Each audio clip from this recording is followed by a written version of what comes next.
আসসালামু আলাইকুম। শিক্ষা একাডেমিতে তোমাদের সবাইকে স্বাগতম। এই ভিডিওতে আমি তোমাদেরকে ষষ্ঠ শ্রেণীর গণিত বই থেকে দ্বিতীয় অধ্যায় অনুপাত ও শতকরা এ অধ্যায়টির অনুশীলনী 2.3-এর 58 পৃষ্ঠায় থাকা 18, 19 ও 20 নম্বরে থাকা এই সমস্যা তিনটিকে তোমরা কিভাবে সমাধান করবে আমি তোমাদেরকে তা দেখিয়ে দিব। আমি তোমাদের জন্য আগের ভিডিওগুলোতে এই অনুশীলনীর 1 থেকে 17 নম্বর পর্যন্ত যে সমস্যাগুলো রয়েছে এই সমস্যাগুলোকে কিভাবে সমাধান করতে হয় তা দেখিয়ে দিয়েছি। তোমাদের যদি এই সমস্যাগুলোর সমাধান প্রয়োজন হয় তাহলে আমাদের চ্যানেল থেকে ভিডিওগুলোকে দেখে নিতে পারো। আমরা এখানে প্রথমেই 18 নম্বরের এই সমস্যাটিকে সমাধান করব। 18 নম্বরে তোমাদেরকে এখানে বলা হয়েছে 120 কেজি চালে 10 জন লোকের 27 দিন চলে। 10 জন লোকের 45 দিন চলতে হলে কত কেজি চাল প্রয়োজন হবে? তাহলে তোমরা এখানে দেখতেই পাচ্ছ তোমাদেরকে 18 নম্বরের এই সমস্যাটিতে বলা হয়েছে চাল হচ্ছে 120 কেজি, দিন হচ্ছে 27 দিন। 27 দিনে 120 কেজি চাল প্রয়োজন। তাহলে 45 দিনে কত কেজি চাল প্রয়োজন হবে তা আমাদেরকে বের করতে হবে। আমরা এই সমস্যাটিকে সমাধান করার জন্য প্রথমে যেই কাজটি করব, এখানে যে আমাদেরকে দেওয়া হয়েছে 27 দিনে 120 কেজি চালের প্রয়োজন হয়, আমরা এই কথাটিকে লিখে দিব। এর মাধ্যমে আমরা প্রথমে একদিনের চালের পরিমাণ বের করব, এরপর 45 দিনে কত কেজি চাল প্রয়োজন তা বের করে ফেলতে পারবো। চলো আমরা এই সমস্যাটিকে সমাধান করে ফেলি। 18 নম্বর, আমরা কথাটিকে প্রথমে লিখে দিব সাজিয়ে। এখানে আমরা লিখে দিব 27 দিনে প্রয়োজন 120 কেজি চাল।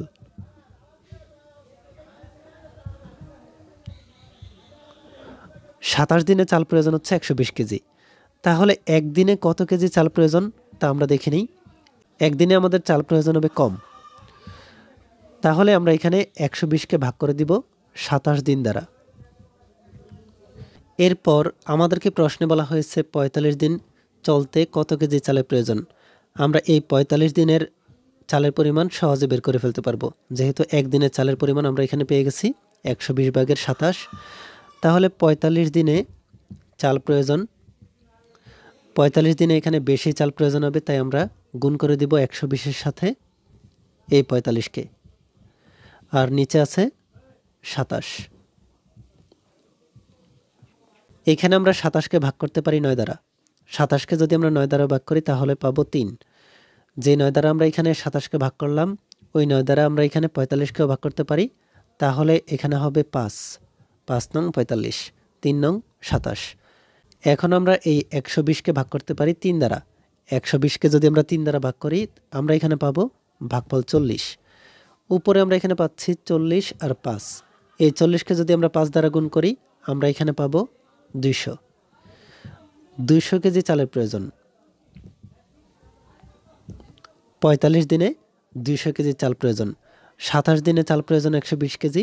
একদিনে এর পরিমাণ হচ্ছে অনেক কম, আর 45 দিনে চালের পরিমাণ হবে বেশি, তাই আমরা এখানে 120কে 45 দ্বারা গুণ করে 27 দ্বারা ভাগ করেছি। 45 দিনে 200 কেজি চালের প্রয়োজন। আমরা এখানে লিখে দিব সুতরাং 45 দিনে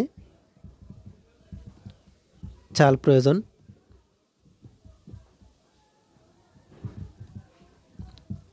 200 কেজি। তোমরা দেখতে পাচ্ছ আমরা এখানে 18 নম্বরের এই সমস্যাটিকে খুব সহজেই সমাধান করে ফেললাম। এরপরে আমরা দেখে নিই 19 নম্বরে থাকা এই সমস্যাটিকে কিভাবে সমাধান করা যায়। 19 নম্বরে আমরা এখানে দেখতে পাচ্ছি আমাদেরকে এই সমস্যাটিতে বলা হয়েছে 2 কুইন্টাল চালে 15 জন ছাত্রের 30 দিন চলে। ওই পরিমাণ চাল 20 জন ছাত্রের কত দিন চলবে? তাহলে তোমরা এখানে ভালোভাবে লক্ষ্য করলে দেখতে পাবে 2 কুইন্টাল চালে 15 জন ছাত্রের 30 দিন চলে। এখন আমাদেরকে বলা হচ্ছে এই 15 জন ছাত্রের জায়গায় 20 জন যদি ছাত্র থাকে তাহলে ওই পরিমাণ চাল কতদিন চলবে। চলো আমরা এই 19 নম্বরের সমস্যাটিকে সমাধান করে ফেলি। 19 নম্বর, এখানে আমরা দেখতে পাচ্ছি 15 জন ছাত্রের এই 2 কুইন্টাল চাল 30 দিন চলে। আমরা এই কথাটিকে লিখে দিই 15 জন ছাত্রের চলে এই 2 কুইন্টাল চাল চলে 30 দিন। আমরা এই প্রশ্ন থেকে দেখে লিখে নিলাম 15 জন ছাত্রের চলে 30 দিন। 15 জন ছাত্রের 2 কুইন্টাল চাল চলে 30 দিন। আমরা এখানে দেখে নিই একজন ছাত্রের এই 2 কুইন্টাল চাল কতদিন চলবে। একজন ছাত্রের বেলায় এই 2 কুইন্টাল চাল অনেক দিন পর্যন্ত খেতে পারবে, তাই আমরা এখানে গুণ করে দিব 30-এর সাথে 15কে। যেহেতু বেশি দিন চলবে তাই আমরা এখানে গুণ করে দিলাম। এখন এই একজন ছাত্রের চাল 20 জন ছাত্র যদি খায় তাহলে কতদিন চলবে আমরা এখানে লিখে দিব। সুতরাং 20 জন ছাত্রের চলে। একজন ছাত্রের যদি এই 2 কুইন্টাল চাল অনেক দিন যায় তাহলে 20 জন ছাত্রের ক্ষেত্রে কম দিন যাবে, তাই আমাদেরকে এখানে এই 30 গুণ 15কে ভাগ করতে হবে এই 20 জন দ্বারা। এখন আমরা এখানে যদি এই 20কে ভাগ করি 10 দ্বারা, তাহলে 10 দ্বারা 20কে ভাগ করলে আমরা পাবো 2। এই 30কেও যদি আমরা 10 দ্বারা ভাগ করি তাহলে পাবো 3। উপরে আমরা এখানে দেখতে পাচ্ছি 3 আর 15 আছে, আর নিচে হচ্ছে 2। 3 দ্বারা আমরা 15কে গুণ করে দিব, তাহলে 3 15 হচ্ছে 45, নিচে আছে 2। আমরা এই 45কে 2 দ্বারা ভাগ করব। 2 দ্বারা যদি 45কে ভাগ করি আমরা এখানে পাচ্ছি 2 দুগুণে 4, বিয়োগ করলে পাচ্ছি 5। আবারও এখানে আমরা 2 দ্বারা গুণ করলে পাবো 4, 5 থেকে 4কে বিয়োগ করলে 1। এখানে আমরা দেখতে পাচ্ছি আমাদের এই ভাগফল হচ্ছে 22। ভাগশেষ হচ্ছে 1। এই ভাগশেষকে আমরা উপরে লিখে দিব, আর আমাদের আগেই 2 ছিল নিচে। তোমরা এখানে দেখতে পাচ্ছ আমরা এখানে পেলাম 22 দিন পেয়ে আরও অর্ধেক দিন, তাহলে 22.5 দিন। 15 জন ছাত্রের চলে 30 দিন, একজন ছাত্রের চলবে বেশি দিন, তাই আমরা এখানে গুণ করেছি। একজন ছাত্রের জায়গায় যদি আমরা এখানে 20 জন ছাত্রকে আনি তাহলে ওই চালের পরিমাণ কম চলবে, আমরা এখানে তাই ভাগ করে দিয়েছি 20 দ্বারা। 30কে আমরা 15 দ্বারা গুণ করে যদি 20 দ্বারা ভাগ করি তাহলেও কিন্তু আমরা এখানে এই ফলাফলটি পাবো 22 সমস্ত 2/1 দিন। আমরা এখানে এর উত্তর লিখে দিতে পারি। সুতরাং নির্ণেয় সময় হচ্ছে 22 সমস্ত 2/1 দিন অথবা 22.5 দিন। তোমরা দেখতে পাচ্ছ আমরা এখানে এই 19 নম্বরের সমস্যাটিকে সমাধান করে ফেললাম।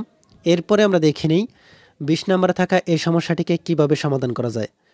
20 নম্বরে তোমাদেরকে এখানে বলা হয়েছে 25 জন ছাত্র বাস করে এমন ছাত্রাবাসে যেখানে সপ্তাহে পানির প্রয়োজন হয় 625 গ্যালন। সপ্তাহে 900 গ্যালন পানিতে কতজন ছাত্র প্রয়োজন মেটাতে পারবে? চলো আমরা এই সমস্যাটিকেও সমাধান করে ফেলি। তাহলে 20 নম্বরে আমাদেরকে এখানে বলা হচ্ছে 625 গ্যালন পানি দ্বারা 25 জন ছাত্রের প্রয়োজন মেটানো যায়। তাহলে 900 গ্যালন পানি দ্বারা কতজন ছাত্রের প্রয়োজন মেটাতে পারবে? আমরা এখানে এই 20 নম্বরের জন্য কথাটিকে প্রথমে লিখে দিব। এই 20 নম্বরের সমস্যাটিকেও আমরা খুব সহজেই সমাধান করে ফেলতে পারবো।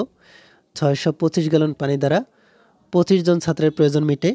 আমরা এখানে লিখে দিব 625 গ্যালন পানি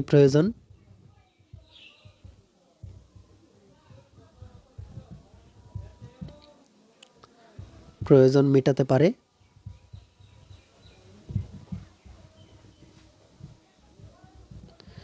25 জন ছাত্রের। আমরা এখানে লিখে দিতে পারি 1 গ্যালন পানি প্রয়োজন মেটাতে পারে। 1 গ্যালন পানিতে কম ছাত্রের প্রয়োজন মেটাতে পারবে, তাই আমরা এখানে ভাগ করে দিব। 25 ভাগ হচ্ছে 625। আমাদেরকে এখানে প্রশ্নে বলা হয়েছে 900 গ্যালন পানিতে কতজন ছাত্রের প্রয়োজন মেটাতে পারবে, তাই আমরা এখানে লিখে দিব সুতরাং 900 গ্যালন পানিতে প্রয়োজন মেটাতে পারে। 900 গ্যালন পানি হচ্ছে অনেক পানি, এই পানি দ্বারা অনেক ছাত্রের প্রয়োজন মেটানো যাবে, তাই আমরা এখানে গুণ করে দিব 25 গুণ 900, আর নিচে হচ্ছে 625।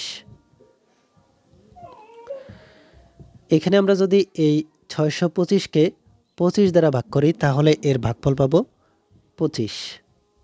আবার এই 900কে যদি আমরা 25 দ্বারা ভাগ করি তাহলে এর ভাগফল পাবো 36।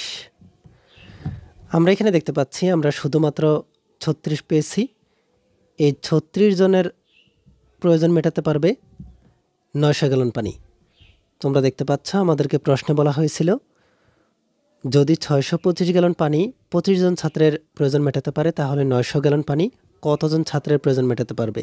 আমরা এখানে দেখতে পাচ্ছি 625 গ্যালন পানি প্রয়োজন মেটাতে পারে 25 জনের, আর 900 গ্যালন পানি প্রয়োজন মেটাতে পারে 36 জনের। তাহলে আমরা এখানে লিখে দিব সুতরাং আমাদেরকে ছাত্রের সংখ্যা বের করতে বলা হয়েছে, আমরা ছাত্রের সংখ্যা বের করে ফেলেছি। লিখে দিব নির্ণয় ছাত্র সংখ্যা 36 জন। তোমরা দেখতে পাচ্ছ আমরা এখানে 20 নম্বরের এই সমস্যাটিকেও সমাধান করে ফেললাম। এই ভিডিওতে এই পর্যন্তই। পরবর্তী ভিডিওতে আমি তোমাদেরকে এই অনুশীলনীর পরবর্তী যে সমস্যাগুলো রয়েছে আর সৃজনশীল প্রশ্ন কেমন হতে পারে তা তোমাদেরকে দেখিয়ে দিব। এই ভিডিওটি তোমাদের কাছে ভালো লেগে থাকলে ভিডিওটিতে লাইক ও শেয়ার করে দিতে পারো। আর পরবর্তী সকল ভিডিওগুলো পাওয়ার জন্য আমাদের এই চ্যানেলটিকে এখনই সাবস্ক্রাইব করে রাখো।